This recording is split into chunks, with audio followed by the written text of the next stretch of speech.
ബാധ എന്നോട് രഹസ്യമായിട്ട് ഒരു കാര്യം പറയണം. പെട്ടെന്ന് ഞാനിങ്ങനെ നോക്കി, അതിലേക്ക് നോക്കി, നിറം മാറുന്നല്ലോ. അവർ വേഗം ഓടി വന്നിട്ടത് അതെന്തോ പറ്റിയെന്ന് പറഞ്ഞു അവരെടുത്തോണ്ട് പോയി. അപ്പോൾ എന്നോട് പറഞ്ഞു, ആ കൂടെ കൊണ്ടു നടക്കുന്ന ആളെ സൂക്ഷിക്കണം. നമ്മുടെ അനുഭവം എന്ന് പറയുന്ന സാധനത്തിന് നമ്മൾ തിയറിയേക്കാളും വിഷ്ണു സഹസ്രനാമം കേട്ടാൽ മതി. എനിക്ക് ഞാനതിൽ വന്നോളാം.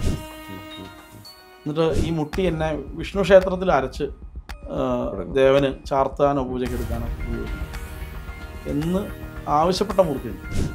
മനസ്സിനെ സ്വാധീനിച്ചാൽ എന്തും നമുക്ക് നടത്തിയെടുക്കാം. അപ്പോൾ അതൊരു സ്ത്രീ പ്രേതമാണ്.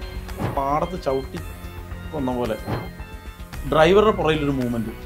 ഞാൻ പറഞ്ഞു, ഇപ്പോഴത്തെ അവസ്ഥ നമ്മൾ ഓടി രക്ഷപ്പെടുക എല്ലായിടത്തും.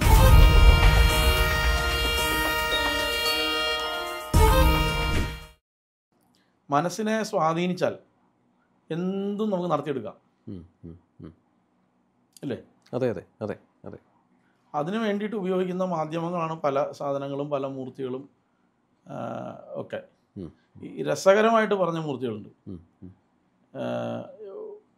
ഒരാളെ കൂടെ കൊണ്ടുപോയപ്പം മൂർത്തി ഒഴിയാണ്, ആ ബാധ ഒഴിയാണ്.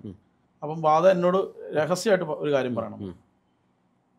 ശരിക്കും ഞാൻ ഇരുന്ന് കൊടുത്തു. നമ്മൾ അപ്പം എന്നോട് പറഞ്ഞു, ആ കൂടെ കൊണ്ടു നടക്കുന്ന ആളെ സൂക്ഷിക്കണം. എന്നോട് പറഞ്ഞു, ശരി സൂക്ഷിച്ചോളാം, ശരി എന്നാൽ ഞാൻ പോവാന്ന് പറഞ്ഞിട്ട് പോയി ഒഴിഞ്ഞു. എന്നെ ആവാഹിക്കരുത്. ചന്ദനമുട്ടി പീഠത്തിൽ വെച്ചിട്ട് വിഷ്ണു സഹസ്രനാമം കേട്ടാൽ മതി. എനിക്ക് ഞാനതിൽ വന്നോളാം. എന്നിട്ട് ഈ മുട്ടി എന്നെ വിഷ്ണു ക്ഷേത്രത്തിൽ അരച്ച് ദേവന് ചാർത്താനോ പൂജയ്ക്ക് എടുക്കാനോ ഉപയോഗിക്കണം എന്ന് ആവശ്യപ്പെട്ട മൂർത്തിയുണ്ട്. അങ്ങനെ ചെയ്യുന്ന സമയത്ത് അത് മുക്തിയിലേക്ക് പോകുമെന്നുള്ളതാണോ? അത് എന്തോ വൈഷ്ണവമൂർത്തികളല്ലോ ആവും. അപ്പോൾ അതിലേക്ക് അങ്ങ് ലയിക്കും. പിന്നെ ഇവർക്കൊരു റീബർത്ത് ഉണ്ടാകില്ല എന്നൊരു സംഭവം അറിഞ്ഞതുകൊണ്ട് ഒന്നും പറയാൻ പറ്റില്ല. ഒന്നും പറയാൻ പറ്റില്ല. ഇവർ ഇപ്പം ഇവിടുന്ന് അത് പോകും. ഓക്കെ. ഇനി അതെല്ലാം കർമ്മപ്രാരാബ്ധമായിട്ട് ബന്ധപ്പെട്ട ഗെയിമാണ്. ശരി. നമുക്കൊന്നും റോളില്ല. ചിലപ്പോൾ മുക്തിയായിരിക്കും, ചിലപ്പോൾ മുക്തി ആവണമെന്ന് നമുക്ക് അടുത്ത ജന്മം എടുത്തുന്നിരിക്കാം. എന്തായാലും ഇപ്പം ഈ ട്രാക്ക് തെറ്റി കിടക്കുന്ന പണി ഇല്ല. പിന്നെ ഈ റൂട്ടിൽ വന്നു, ഇനി അതങ്ങ് ഒഴുകി പൊക്കോളൂ. അപ്പം ഞാനിത് പറയുമ്പോൾ എന്നെ വളരെ വലിയ അന്ധവിശ്വാസിയായിട്ടും ഒക്കെ കാണാൻ ചിത്രീകരിക്കാം. പക്ഷേ ഞാൻ പറയുന്നത് വെച്ചാൽ, നമ്മുടെ അനുഭവം എന്ന് പറയുന്ന സാധനത്തിന് നമ്മൾ തിയറിയേക്കാളും വാല്യൂ ഉണ്ട്, ഒരുപാടുണ്ട്. രാജേഷ്, ഇവിടെ ഈ വയറ്റില എന്ന് പറയുന്ന സിറ്റിക്കകത്തൊരു ഫ്ലാറ്റിനകത്ത് ഇതുപോലൊരു സംഭവം ഉണ്ടായിരുന്നു. ഞാനിവിടെ പോയതാണ്, ഞാൻ ദൃസാക്ഷിയാണത്. എന്നിട്ട് അവർക്ക് അത്രയും ബഡ്ജറ്റ് ഇല്ലാത്തതുകൊണ്ട് ഞാൻ വളരെ വേണ്ടപ്പെട്ട ഒരാളിനെ വിളിച്ചു കൊടുക്കുകയും അവരെ അടിക്കുകയും ചെയ്തിട്ടുണ്ട്. പല സംഭവങ്ങൾ ഇതുപോലെ ചോദിക്കുന്ന സമയത്ത് പറയുന്നത് കണ്ണൂരിൽ നിന്ന് വന്നതെന്ന് പറയുന്നു. ശരിക്കും കണ്ണൂരല്ല, 2 ദിവസം മുമ്പ് ഇവർ കണ്ണൂർ യാത്ര ചെയ്തിട്ടുണ്ടായിരുന്നു. അപ്പം ഏത് രീതിയിലും മാനിപ്പുലേറ്റ് ചെയ്യുക എന്നുള്ള സംഭവം, അവിടെ പോകുന്ന ഒരാളിൻ്റെ തപോബലവും ജപവുമാണ് അതിനെ എങ്ങനെ ഓവർ റൂൾ ചെയ്യുന്നത് തീരുമാനിക്കുക. അല്ലെന്നുണ്ടെങ്കിൽ സാധാരണപ്പെട്ട ഒരാളാണെങ്കിൽ രാജേഷ് പറഞ്ഞ പോലെ എപ്പോൾ അടി കിട്ടിയെന്ന് ചോദിച്ചാൽ മതി. ഒരു 3 ആഴ്ച മുമ്പ്, 3 ആഴ്ചയായി കാണും, പാലക്കാട് പോയി പോകുന്ന ഒരു ക്രിയക്കാണ് പോകുന്നത്. അപ്പം രാത്രി 1 മണി 1:45 സമയമായി. കൊടുവായൂർ എത്തുന്നതിന് തൊട്ട് മുമ്പുള്ള ഒരു വഴി ഷോർട്ടായിട്ട്, ഈ ഗൂഗിൾ മാപ്പിൻ്റെ ഒരു പ്രശ്നമുണ്ടല്ലോ, ഷോർട്ട് കാണിച്ചിട്ട് പാടത്തിൻ്റെ നടുക്കൂടെ ഒരു വഴി. അപ്പം ഡ്രൈവർക്ക് മൂത്രമൊഴിക്കണം. അപ്പം മൂത്രമൊഴിക്കാൻ വേണ്ടി നിർത്തി. ഞാൻ ഫ്രണ്ടിലിരിക്കുന്നു, ഡ്രൈവറോട് ഇരിക്കുന്നു, ബാക്കിൽ നമ്മളൊരു പയ്യനിരിക്കുന്നു. അവനിറങ്ങി, ഇയാളും ഇറങ്ങി മൂത്രമൊഴിക്കണം. അയാൾ അങ്ങോട്ട് പോയി, ഇവൻ അങ്ങോട്ട് പോയി. അപ്പം ഞാൻ നോക്കിയപ്പോൾ ഒരു മരം പൂത്ത് നിൽപ്പുണ്ട്, അതിൽ മുല്ല പോലൊരു പൂവ്. എന്ത് പൂവാന്നൊക്കെ ഇങ്ങനെ നോക്കി, എന്നാൽ കുറേ നേരം ഇല്ല ഇരിക്കുന്നു, എന്നാൽ നിലത്തിറങ്ങാമെന്ന് പറഞ്ഞ് ചെരുപ്പ് ഊരിയിട്ടിട്ട് വെളിയിൽ ഇറങ്ങി നിന്ന് കൈ മുകളിലേക്ക് നമ്മൾ സ്ട്രെച്ച് ചെയ്തോണ്ടിരിക്കും. ഡ്രൈവറുടെ പുറയിലൊരു മൂവ്മെൻറ്റ് കണ്ടു. അപ്പം സെൻസ് ചെയ്തപ്പോഴേക്കും ഞാൻ പറഞ്ഞു, ഇപ്പോഴത്തെ അവസ്ഥ നമ്മൾ ഓടി രക്ഷപ്പെടുക എല്ലായിടത്തും. ഭീരുവായതുകൊണ്ടാണോ, ഇതൊന്നും പിടിക്കാൻ കഴിയില്ല എന്നുള്ള മാനസികാവസ്ഥ വന്നിട്ടാണോ എന്ന് അറിയാൻ പറ്റില്ല. ഞാൻ പറഞ്ഞു, വേഗം വണ്ടി പോന്ന് പറഞ്ഞു. അപ്പം ഈ പരിഹരണത്തിന് വന്ന അവന് കാര്യം മനസ്സിലായതുകൊണ്ട് വേഗം അവനോടി വന്ന് വണ്ടി കയറി, പുറകെ ഡ്രൈവറും വന്ന് വണ്ടി കയറി വിട്ടു. അപ്പോൾ അയാൾ ചോദിച്ചു, കൂടെ പരിഹരണം ചോദിച്ചു, എന്നാ ചേട്ടാ?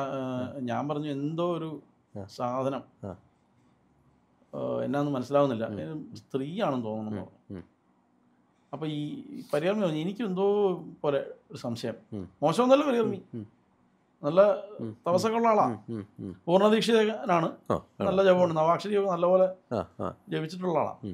അപ്പം എന്താന്ന് നോക്കാം. അപ്പം അയാൾ ചോദിച്ചതാണ്. അപ്പോൾ ഇവനെ കൊണ്ട് സംഖ്യ പറയാൻ പറഞ്ഞു. സംഖ്യ പറഞ്ഞു. അപ്പോൾ അതൊരു സ്ത്രീ പ്രേതാണ്. ഓക്കെ. അപ്പം ഞാൻ പറഞ്ഞു അവിടെ ആ പാടത്ത് ചവിട്ടി കൊന്ന പോലെ ഫീൽ ചെയ്തു.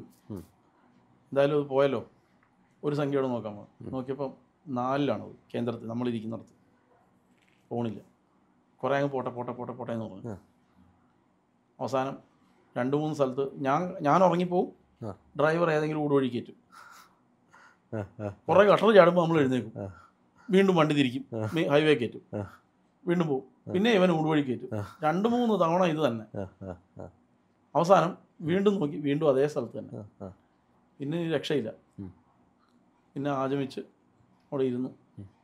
ക്രിയ കഴിക്കാനൊന്നുമില്ലല്ലോ, എല്ലാം വണ്ടിയിൽ. പിന്നെ കണക്ട് ചെയ്ത്, മോളിൽ കണക്ട് ചെയ്ത് നമ്മൾ അവിടെ നിന്നൊരു തീരുമാനം ഉണ്ടാക്കി, വിഘടിപ്പിച്ച് ലയിപ്പിച്ച് കിട്ടും. എല്ലാം വന്നപ്പോൾ ഒരു 3/4 മണിക്കൂർ അവിടെ പോയി.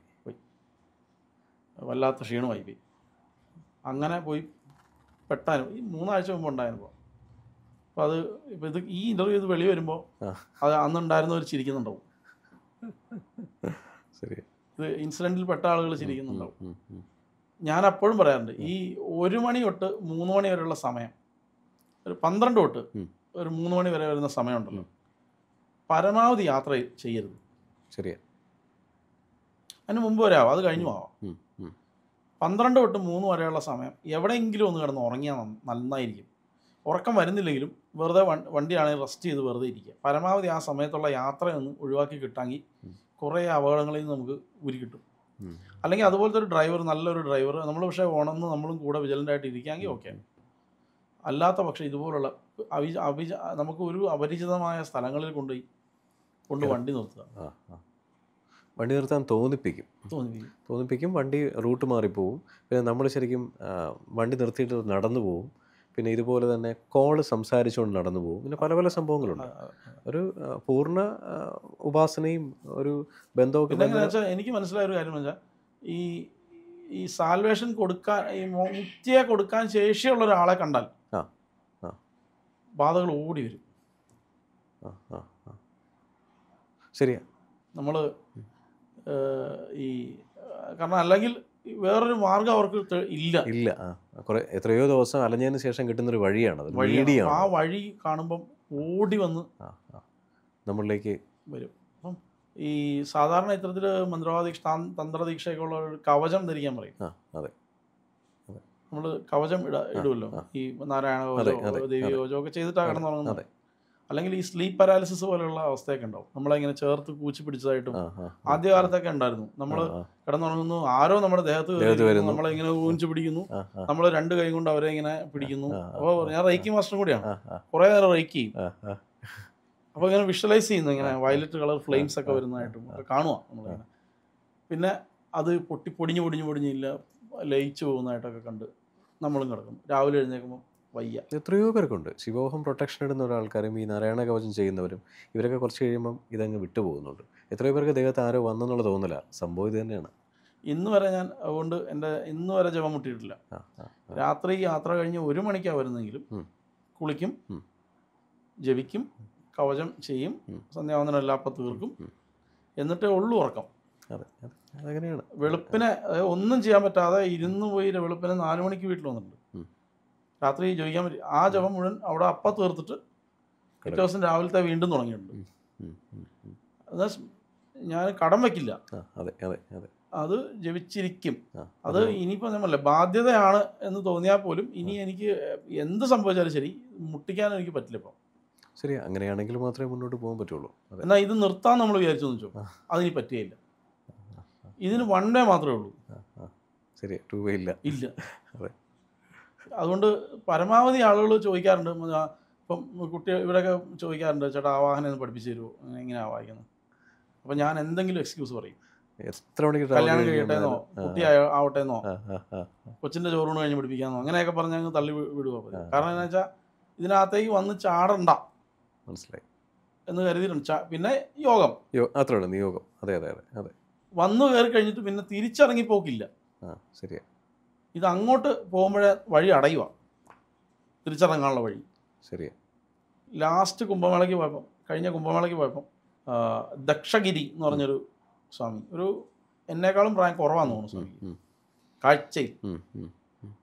പുള്ളി എന്നെ ഇങ്ങനെ നോക്കിയിട്ട് പറഞ്ഞു, തന്ത്രമത് കർണ ഗതി നഹി മിൽത്താന്ന് പറഞ്ഞു. ഗതി കിട്ടില്ല, തന്ത്രം ചെയ്യണ്ട. അവിടെ മീൻസ് തന്ത്രം മീൻസ് മന്ത്രവാദ. അതെ അതെ. താന്ത്രിക് എന്നുള്ള വാക്ക് അവിടെ മന്ത്രവാദിക്കാണ്, മാന്ത്രികർക്കാണ് ഉപയോഗിക്കുന്നത്. അതെ, നോർത്ത് ഇന്ത്യ ആണല്ലോ ഇതിൻ്റെ കേന്ദ്രം എന്ന് പറയുന്നത്. അപ്പം തന്ത്രമത് കർണ ഗതി നഹി മിൽത്താന്ന് പറഞ്ഞു. വളരെ സ്നേഹത്തിലാണ് പറഞ്ഞത്. അപ്പം വൺ സൈഡ് റൂട്ടാണിത്. ഇതിനു വേണ്ടിയിട്ടാണ് നമ്മൾ ഊർധ്വാമനായ വിദ്യകളെ ആശ്രയിക്കുന്നത്. ശ്രീവിദ്യാ പദ്ധതിയിലേക്ക് വന്നു, ഇനി റൂട്ട് മാറി. ശരിയാ, ഒന്നും പേടിക്കേണ്ട ആവശ്യമില്ല. ഇനി നമ്മളെ ദീക്ഷ അങ്ങനെ ഇത് ചെയ്യാം, ഇത് ചെയ്തിട്ടേ ഉള്ളൂ. അതെ അതെ. അപ്പം ഈ ദശമഹാവിദ്യയിൽ വരുന്ന ഏതെങ്കിലും ഒരു ദേവതയുടെ പ്രസാദം, നമ്മൾ ആശ്രയിക്കുന്ന മൂർത്തിയിലുള്ള അചഞ്ചലമായിട്ടുള്ള വിശ്വാസം എത്ര സമയമാണെങ്കിലും ട്രാവൽ കഴിഞ്ഞാൽ ഞാനും ജപിച്ചിട്ടേ ബാക്കിയുള്ള കാര്യം ചെയ്യുള്ളൂ. ആ വിശ്വാസമാണ് നമുക്ക് വേണ്ടി ഓരോ ആൾക്കാർ എവിടെയൊക്കെ എന്തൊക്കെ ചെയ്യും തിരുമേനി നമ്മളറിയില്ല. നമ്മളോട് ചിരിച്ചുകൊണ്ട് നിൽക്കുന്നവർ പല രീതിയിൽ നമുക്കൊണ്ട് ചെയ്യുന്നുണ്ട്. അതായത് ഞാൻ പറഞ്ഞാൽ തൃശ്ശൂർക്ക് പോവാം, തന്നെ ഉള്ളൂ, ഡ്രൈവറുണ്ട്, തന്നെ ഉള്ളൂ. എന്നുവെച്ചാൽ കൂടുതൽ യാത്രകൾ ടാക്സിയാണ് ഞാൻ ഡിപ്പെൻഡ് ചെയ്യുന്നത്. കാരണം എന്താണെന്ന് പറയുമ്പോൾ എനിക്ക് ക്രിയക്ക് ഇരിക്കണം. അപ്പോൾ വണ്ടി ഓടിച്ച് പോകലോ ഒന്നും പ്രായോഗികമല്ല. നമുക്ക് സീറ്റ് വലിച്ചിടുക, കിടന്നുറങ്ങുക. അതെ, ഏറ്റവും ബെസ്റ്റ് പണി അതാണ്. അതെ, നമ്മളുടെ യാത്രകൾ മറ്റുള്ളവരുടെ യാത്രകളാണ്. അതെ അതെ, മറ്റുള്ളവർക്ക് വേണ്ടിയാണ് യാത്ര ചെയ്യുന്നത്. അതെ അതെ അതെ. അപ്പം അതിൻ്റെ ചിലവുകളെല്ലാം അവരാ വഹിക്കുന്നത്. അതെ അതെ. അപ്പം എനിക്കത് പ്രത്യേകിച്ചൊരു പ്രശ്നമല്ല. അതെ, നമ്മളെ വണ്ടി കൊണ്ട് പോയാൽ പെട്രോളിൻ്റെ പൈസ കിട്ടും. അതെ, ടാക്സിയാണ് ടാക്സിയുടെ പൈസ കിട്ടും. ഇത്രേ ഉള്ളൂ അത്. അതെ. അങ്ങനെ പോകുന്ന സമയത്ത് ഡ്രൈവർ വണ്ടിയിൽ ഞാൻ ഒരു വീട്ടിൽ കയറി. എനിക്ക് വളരെ വേണ്ടപ്പെട്ടൊരു വീടാ. നമ്മൾ ഒരു തരത്തിലും വിചാരിക്കില്ല അവിടെ നിന്ന് നമുക്കൊരു അപകടം ഉണ്ടാവും. ഇവരൊരു കാപ്പി കൊണ്ടുവന്നു. അപ്പം എനിക്കൊരു സ്വഭാവമുണ്ട്, ഞാൻ തണുത്തിട്ടേ കുടിക്കുള്ളൂ. ഈ സ്റ്റീൽ പാത്ര, സ്റ്റീൽ ഗ്ലാസ് ആണെങ്കിൽ പൊക്കി കുടിക്കലാണ് സഭയിൽ പുറത്ത് പതിവ്. അതെ അതെ. വീട്ടിൽ നമ്മൾ പലതും കാണിക്കും. അതെ അതെ. അപ്പം ഞാനൊന്ന് തണുക്കട്ടെന്ന് വെച്ചാൽ അവിടെ വെച്ചു. അവർ 2-3 തവണ അവരുടെ അമ്മ എന്നെ നിർബന്ധിച്ചു, കുടിക്ക ഇരിക്കും. നിറം മാറി, അവരുടെ സ്വഭാവം മാറി, ആ സാധനത്തിൻ്റെ നിറം മാറി. അപ്പോൾ അവിടെ എന്തോ ഉണ്ടായിരുന്നു. പെട്ടെന്ന് ഞാനിങ്ങനെ നോക്കി, അതിലേക്ക് നോക്കി, നിറം മാറുന്നല്ലോ. അവർ വേഗം ഓടി വന്നിട്ടത് അതെന്തോ പറ്റിയെന്ന് പറഞ്ഞ് അവരെടുത്തോണ്ടങ്ങ് പോയി. മാറിപ്പോയോ? അവരെന്തോ സാധനം ചേർത്തു അതിനകത്ത്, എന്തോ പൊടിയോ സംതിങ് ആണോ? എന്നിട്ട് ഞാൻ അവരെ ഇങ്ങനെ നോക്കി. അപ്പം അവരെന്നോട് പറയാ, അതെന്തോ വീണതാണെന്ന് തോന്നുന്നു എന്തോ. ഞാൻ പറഞ്ഞു അങ്ങനെയൊന്നും കുടിപ്പിക്കാൻ പറ്റില്ല രാജേഷ്. വാസന ബലം കിടക്കുന്നിടത്തോളം കാലം ഒന്നും സംഭവിക്കില്ല. ഞാൻ സ്പേഡ് ഏടാങ്കൂലിയാണ്, ഭഗവതിയെ പറ്റിക്കാൻ പറ്റില്ല. അതെ അതെ അതെ അതെ അതെ അതെ. അതുകൊണ്ട് ആ ധൈര്യം എനിക്കുണ്ടെന്ന് അവരോട് പറഞ്ഞു. പിന്നീടാണ് ഞാൻ മനസ്സിലാക്കുന്നത്, ഈ സ്ത്രീ ഈ പറഞ്ഞ സ്ത്രീ, എനിക്ക് അയാളുടെ വിരോധമില്ല, പക്ഷെ അയാൾക്ക് എന്നോട് വിരോധമുള്ള ആളുടെ കീപ്പാണ്. ഞാൻ അറിയുന്നത് മാസങ്ങൾ കഴിഞ്ഞു. നമ്മൾ എവിടെല്ലാം പോകുന്നു, എന്തെല്ലാം ചെയ്യുന്നു, നമുക്ക് നോക്കാൻ വകുപ്പുണ്ടോ? ശരിയാ. അപ്പം ഇപ്പോഴൊക്കെ ലിബറലായി വളരെ. ഇപ്പം ഞാനൊരു പൂജയ്ക്ക് വന്നൊരു ആവാഹനയൊക്കെ ഉണ്ടെങ്കിലും നമുക്ക് വേണ്ടപ്പെട്ടൊരു വീടാണ്. ഞങ്ങൾ ഇഡലി ഉണ്ടാക്കട്ടെ. മുമ്പ് അങ്ങനെ ആയിരുന്നില്ല. മുമ്പ് നമ്മൾ വെച്ചാലേ കഴിക്കുള്ളൂ. ശരി. അത് ഒരു ചേട്ടനുണ്ട് നമ്മുടെ, അദ്ദേഹമാണ് ഉണ്ടാക്കുന്നത്. അദ്ദേഹം ഉണ്ടാക്കിയാലേ പറ്റുള്ളൂ. നമ്മുടെ രീതി ആവണമെങ്കിലും ഒക്കെ അയാൾ ഉണ്ടാക്കിയാലേ പറ്റത്തുള്ളൂ. പുള്ളി ഉണ്ടാക്കിയാലോ ഉറപ്പുണ്ടെങ്കിൽ നമ്മൾ നേദിച്ച ചോറേ കഴിക്കുള്ളൂ. ഇങ്ങനെയൊക്കെയാണ്. ഇപ്പോൾ ലിബറലായി. കുറേ കഴിയുമ്പോൾ നമുക്ക് തോന്നുമല്ലോ ഇതൊക്കെ ഇത്രേ ഉള്ളൂ എന്ന് തോന്നണ്ട. പക്ഷേ ഒരു കാരണവശാലും ഞാൻ അതിന് ശേഷം ഞാൻ തീരുമാനിച്ചു, ഇനിയില്ല. ഇതുവരെയൊക്കെ നമ്മൾ ഊരി തന്നു. ശരിയാ. എന്ത് വേണമെങ്കിലും സംഭവിക്കാം. കുറച്ച് ഈ കിഡ്നിയൊക്കെ ട്രബിൾ ആക്കുന്ന വിധത്തിലുള്ള എന്തെങ്കിലും ഒരു തരം ഔഷധക്കൂട്ടോ. അതെ അതെ അതെ അതെ. കൈവശം എന്ന് പറഞ്ഞതല്ല, അങ്ങനെ തന്നെയാണ്. അതെ അതെ അതെ. ഇത് ഇന്റേണൽ ഓർഗൻസിനെ ബാധിക്കുന്ന തരത്തിലുള്ള സാധനത്തിനെ കൊടുക്കുകയാണ് ചെയ്യുന്നത്. അതെ ഡൈജസ്റ്റീവ്, അതായത് പെട്ടെന്ന് ഡൈജസ്റ്റ് ചെയ്ത് പോകാത്ത തരത്തിലുള്ള വസ്തുക്കൾ അതാണ് ഈ ഉപയോഗിക്കുന്നത്. അത് കിട്ടിയിരുന്നെങ്കിലുള്ള അവസ്ഥ എന്തായിരിക്കും?